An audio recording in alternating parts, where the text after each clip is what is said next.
I didn't lose hope. I kept on trying. I was interviewing. I went through a few processes, and at the end of the day, I got the job and landed in Germany. Let me get straight into it. Can you just share briefly what you do currently, the nature of your role, and what your job looks like on a day-to-day? I work as a site reliability engineer, and then most times different companies use different nomenclature for this role, right? Some use site reliability engineering, some use DevOps, some use platform engineering, but most times it's the same. It's the same job description for all roles, right? So as a DevOps engineer, what you do is, or as a site reliability engineer, your role entails ensuring when developers build software, right, the end user can access the software, can access the features they need to use, and they're able to do this quickly, right, and then correctly. Okay, that makes sense. One part of the story I forgot to mention as part of the introduction, but I'm getting there now because I want you to give us your story. You're currently based in Germany. What city in Germany are you based in? I'm based in Berlin. Okay. So can you talk me through how this happened? Because one of the times I spoke to you, just at a high level, you got this job while in Nigeria. So you got the job to come and work in the company you're currently working for directly from Nigeria. Can you just walk me through how that process happened from your time in Nigeria, how Germany came up to you as an option, and how you were able to actualize getting a job directly from Nigeria? Because it's not an easy thing to do. Rightly, it's not an easy thing, but it's doable, right? Lots of people have done it, right? And I think it's getting easier and it's getting more common. So how did Germany become an option? So I think before it happened, UK was. I would have preferred to go to an English-speaking country, UK or the US or Canada, right? But at the time, a couple of colleagues who I'd worked with in Nigeria in my previous places of work, a couple of them started getting jobs in Germany. I think one person got, and then that one person referred someone else, and then people got wind of this, and then people started trying to get jobs, right? And then seeing people who I'd worked with or seeing my friends being able to achieve this feat, right? It gave me the confidence that, I could also try and then it could work out. So how did I get the job? So I'd actually done a couple of interviews. And how did I get these interviews? I think the major one was through referrals, right? So I think if anyone is trying to get a job, I think the easiest way to get an interview is through referrals, right? Because several times when jobs are being advertised, you have hundreds of people also trying to get that job. And then many times your CV is not screened by a human. It's screened by a machine, right? And then the algorithm could just kick you out. So lots of times it's really nice to get referrals. And lots of times when you get referrals, more often than not, you get a chance to showcase your skills or get an interview, and then you have a better chance of getting the job. So how did I get the particular one that brought me to Germany? I think I was referred by a former colleague to the HR person who was in charge, who was recruiting for that role. And then they reached out to me, but by the time they reached out, I think someone else was already in the process for that role, and then it got filled up. And I didn't lose hope. I kept on trying. I was applying through several job boards, and I was interviewing. I got to some final stages, but none of them worked out. And then this person who I had spoken with previously, but then the role was backfilled. The role was already filled, right? They reached back to me later on and then asked if I was still looking to move, right? I said yes, and then I started a new interview process for a different role. And I went through a few processes, and at the end of the day, I got the job and landed in Germany. Oh, nice. That answers your question. Yeah, it does. I mean, small questions come up here and there as you were speaking, but just on job boards, for example, what kind of job boards were you looking at? Directly through LinkedIn?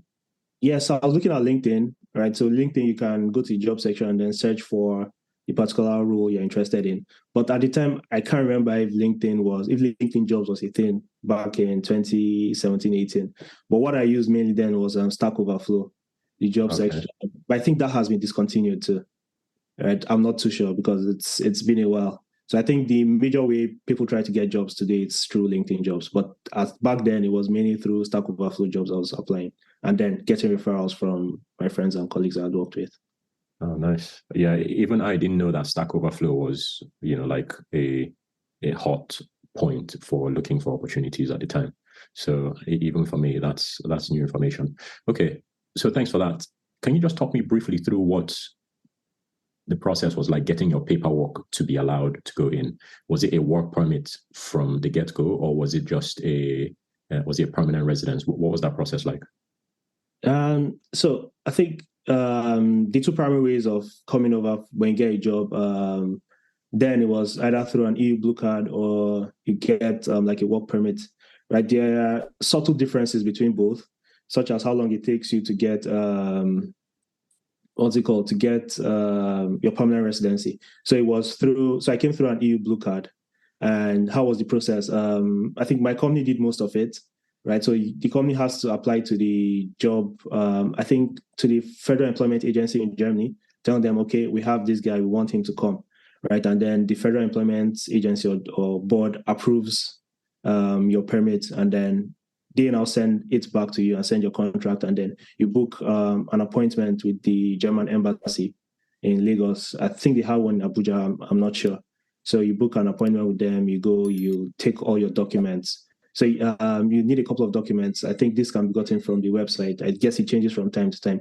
But the most important things are your work permit, and I think you have to pay some visa fees, and then your, what's it called? Your, I think your qualifications from uni and probably high school.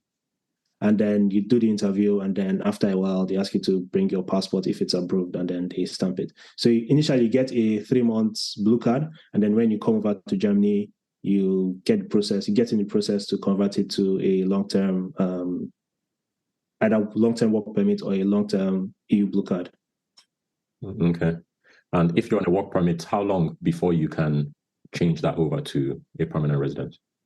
Okay, so to get an EU blue card, right, you have to earn above a certain threshold, right? And if you don't earn up to that threshold, then you are given a work permit, right? So with the blue card, it takes about 33 months to get your permanent residency with, so there are different levels with, what's it called? With minimum knowledge level of German.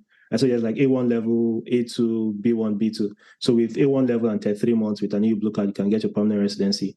Or with B2 or B1 and then 21 months of being in Germany, then you can get your permanent residency. But with the work permit, you have to wait, I think, 60 months or 5 years to get your permanent residency.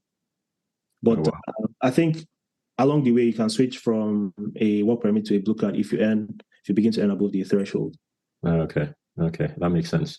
So one question that popped in my mind when you talked about you need to earn a certain amount. A couple of years ago, I've not even checked of recent with the UK whether it's still the same. Mm-hmm. But if someone wanted to come from a place like Nigeria straight into the UK for a job, the company offering them the job need to kind of prove that they've advertised that role within the UK for around 28 days and couldn't find a suitable candidate for that role. And that's the reason why they're having to go abroad to get someone. Is there a requirement like that in Germany? I think there's a requirement because that's the, I think, process I mentioned earlier where you have to get approval from the Federal Employment Agency stating that, okay, we couldn't get someone within the country, but I'm not sure exactly what the process is. Okay. But you have to show that, okay, you advertised it for a certain period and then you couldn't get someone within the country. Right? Because I think it's common knowledge that there's a shortage of what's it called, of talent in the West, and then you're trying to get people from other countries. Right? So I don't know if they have to prove that they've advertised it for a certain amount of time before they can get someone in. Yeah, but then the company handles that for you. You don't really have to concern yourself with that. Okay. Yeah. Okay. And language barrier, how did you cope with that? That's a good question. So in Berlin, right? Berlin is really diverse, right? I think there are lots of foreigners in Berlin. I won't like to say there are more foreigners, but it's very diverse. There are lots of foreigners. So you can get by with speaking English, and then over time you begin to pick up the language. So the company I worked with back then when I came, they organized, they had a German teacher come in, I think twice a week for 3 hours every week. And then, nice. the teacher taught a couple of us who were interested German. So you begin to pick up, and yeah, it's a difficult language, but with little German, you can kind of get by in Berlin. Oh, that's really cool that the employer does that. And I suppose they fund it as well. They pay for it, do they? Yes. Many companies offer it as a perk, as language class. That's really cool, man. I've not heard of that. I've not heard of that one at all. So that's no, that's a really good one. Okay.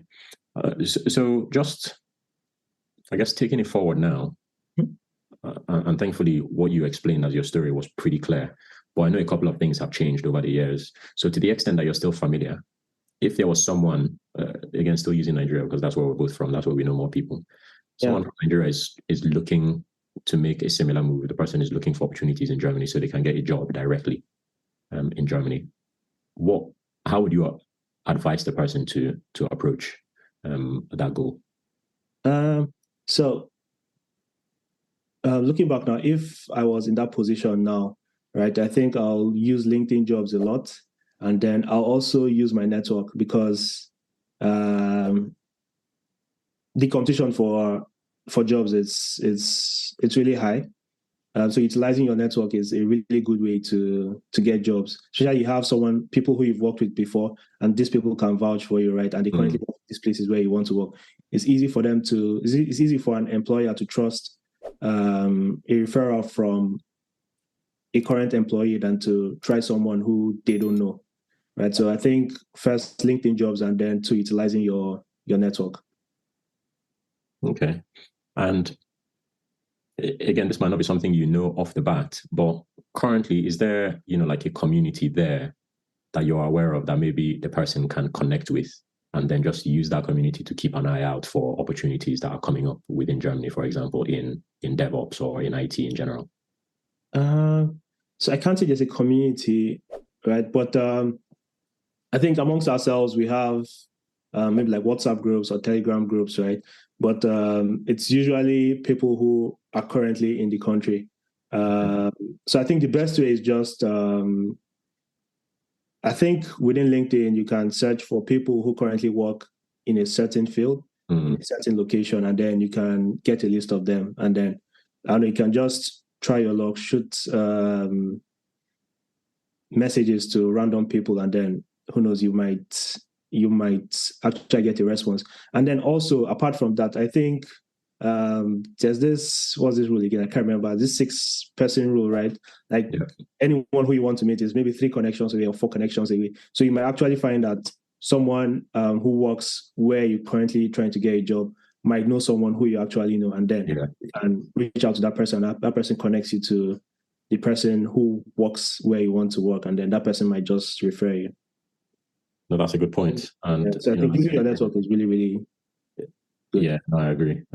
And like you said, there's a lot of competition. So I guess sometimes you have to maybe take steps that are not very comfortable to get, to make progress in this thing. Between when you started looking at opportunities and landing your job, how long was that? So I think I started actively looking in 2017. Okay. And I got the job in October 2018. Okay. So it wasn't too much. I mean, it took at least 1 year. Yeah. I mean, looking for a job for 1 year by itself, looking for a job period, man, it can be very difficult. But yeah, no, I think that's just to give people an idea as well. I know different people's paths will be unique, but I think for context, it helps. Exactly. Okay. And one other thing I'd like to add is it's easy to get discouraged, right? Because I did several interviews. Like there was a time every week I used to apply for jobs, right? And then sometimes I don't hear anything back. Sometimes I interview and then you tell me the spot went someone else, or we found someone else, or you don't have what we're looking for, right? So I think one thing people should take in mind is try not to get discouraged, because you receive lots of no's. And so, but just keep on knocking, because at some point you'll definitely get a yes if you're persistent. Yeah, that's a common theme with most of the guys I've spoken to. One of the guys I spoke to talked about applying for about 80 jobs before landing one. And it seemed like a lot until I spoke to another guy, and then he said, 80 jobs wasn't even, it was nothing compared to the number that he ended up applying for. He said some days he'll send out maybe like 20 applications.